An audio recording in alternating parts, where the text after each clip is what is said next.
ഹരേ കൃഷ്ണ. കണ്ണൻ്റെ ഓടക്കുഴലിലേക്ക് എല്ലാവർക്കും സ്വാഗതം. അങ്ങനെ ഗുഹനോട് യാത്ര പറഞ്ഞ് ശ്രീരാമ ലക്ഷ്മണന്മാർ സീതയോടുകൂടി ഭരദ്വാജ മഹർഷിയുടെ ആശ്രമത്തിന് മുൻപിലെത്തിച്ചേർന്നു. ഭരദ്വാജ മഹർഷി കാൽ കഴുകിക്കാനുള്ള ജലം, പൂജിക്കാനുള്ള ജലം, അതായത് കാൽ കഴുകിക്കാനുള്ള ജലം പാദ്യവും പൂജിക്കാനുള്ള ജലം അർഘ്യവുമാണ്. ഈ രണ്ട് ജലങ്ങളുമായി ഇവരുടെ സമീപത്തെത്തി. മുനി രാമനെയും ലക്ഷ്മണനെയും പൂജിച്ചു. സീതയോടുകൂടി രാമലക്ഷ്മണന്മാരെ ആശ്രമത്തിലേക്ക് കൂട്ടിക്കൊണ്ടുപോയി. അന്ന് രാത്രി അവിടെ താമസിച്ചു.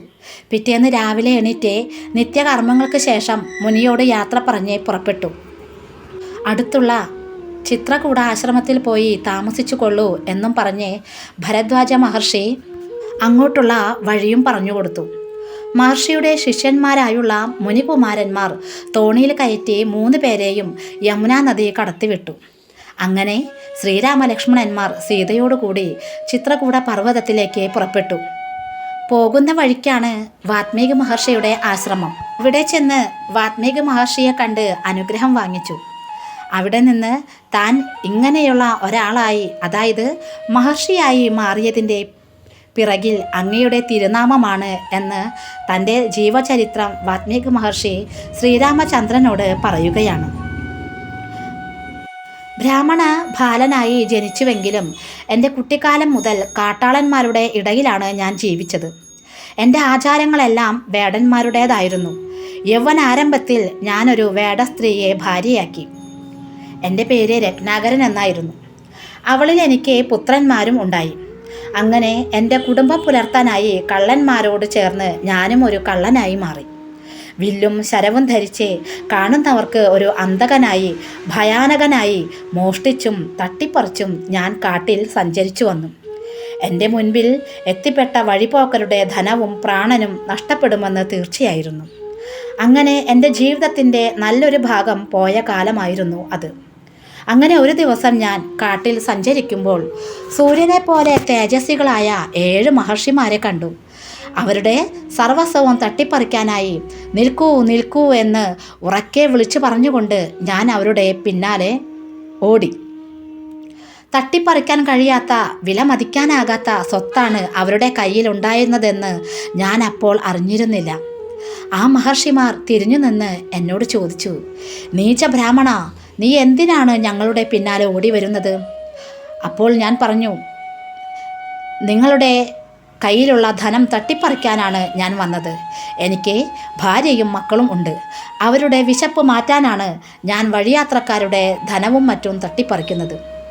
ഇതാണ് എൻ്റെ ഉപജീവന മാർഗം എന്ന് ഞാൻ പറഞ്ഞപ്പോൾ, സത്യസന്ധനായിട്ട് ഞാൻ കാര്യം പറഞ്ഞു എന്നതിനാൽ ഒരു പക്ഷേ അതായിരിക്കാം എൻ്റെ ജീവിതത്തിൻ്റെ മാറ്റത്തിനു കാരണം.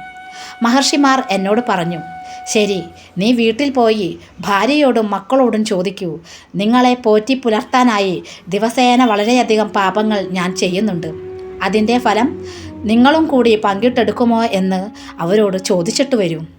നീ മടങ്ങി വരുന്നത് വരെ ഞങ്ങൾ നിശ്ചയമായും ഇവിടെ കാത്തു നിൽക്കുന്നതാണ് എന്ന് ഋഷികൾ എന്നോട് പറഞ്ഞു. സപ്തഋഷികളുടെ നിർദ്ദേശപ്രകാരം ഞാൻ വീട്ടിൽ ചെന്ന് ഇതേപോലെ തന്നെ ചോദിച്ചു. അപ്പോൾ ഭാര്യ പറഞ്ഞത്, അവനവൻ ചെയ്യുന്ന പാപങ്ങളുടെ ഫലം അവനവൻ തന്നെ ഒറ്റയ്ക്ക് അനുഭവിക്കണം എന്നാണ്. ഞങ്ങൾക്ക് അതിൽ ഒരു പങ്കുമില്ല എന്ന് അവർ തീർത്തു പറഞ്ഞു. അതോടെ ഞാൻ നിരാശനായി. വില്ലും ശരങ്ങളും ഞാൻ വലിച്ചെറിഞ്ഞു.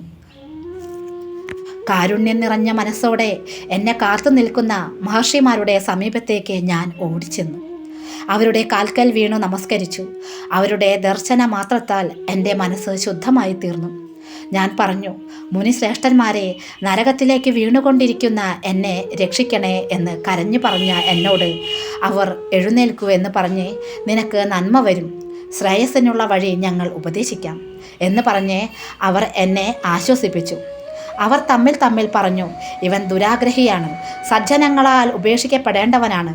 എങ്കിലും നമ്മെ ശരണം പ്രാപിച്ചതിനാൽ മോക്ഷമാർഗം ഉപദേശിച്ച് ഇവനെ രക്ഷിക്കണം. രാമ, ഇങ്ങനെ നിശ്ചയിച്ചേ അങ്ങയുടെ നാമം വിപരീതമായി അക്ഷരത്തിൽ മര എന്ന് പറഞ്ഞു തന്നു. ഇത് ഏകാഗ്രമായി ഇവിടെ ഇരുന്ന് ജപിക്കൂ. ഞങ്ങൾ വീണ്ടും വരുന്നതുവരെ നിർത്താതെ ജപിച്ചു കൊള്ളുക. നിനക്ക് നന്മ വരും എന്ന് പറഞ്ഞ് സപ്തഋഷികൾ പോയി. അവർ പറഞ്ഞു തന്നതുപോലെ തന്നെ മര മര എന്ന് 2 അക്ഷരങ്ങൾ ഏകാഗ്രതയോടു കൂടി ജപിക്കാൻ തുടങ്ങി. കുറച്ച് ദിവസങ്ങൾ കഴിഞ്ഞപ്പോൾ അത് രാമ എന്ന അങ്ങയുടെ തിരുനാമമായി മാറി. ജപത്തിൽ ഏകാഗ്രത വർദ്ധിച്ചതോടെ ഞാൻ ശരീരത്തെ മറന്നു. നിസ്സംഗനായി ജപിച്ചുകൊണ്ട് തപസ് ചെയ്തിരുന്ന എനിക്ക് ചുറ്റും പുറ്റു വന്നുകൂടി. അതും ഞാൻ അറിഞ്ഞില്ല. രാമനാമം മാത്രം ഞാൻ ഏകാഗ്രതയോടെ ജപിച്ചു. ഇങ്ങനെ പരമനിസ്സംഗനായി നിശ്ചലനായി ജപിച്ചുകൊണ്ടിരുന്ന ഞാൻ വർഷങ്ങൾ പോയത് അറിഞ്ഞില്ല. അങ്ങനെ ഒരിക്കൽ 7 ഋഷിമാരും വീണ്ടും ആ വഴിക്ക് വന്നപ്പോൾ പുറ്റ് എന്നത് വാത്മീകം എന്നാണ് പറയുക. അങ്ങനെ പുറ്റിൻ്റെ ഉള്ളിൽ നിന്നുള്ള നാമജപം കേട്ട് സന്തുഷ്ടരായ അവർ പുറത്തേക്ക് വരൂ എന്ന് പറഞ്ഞു.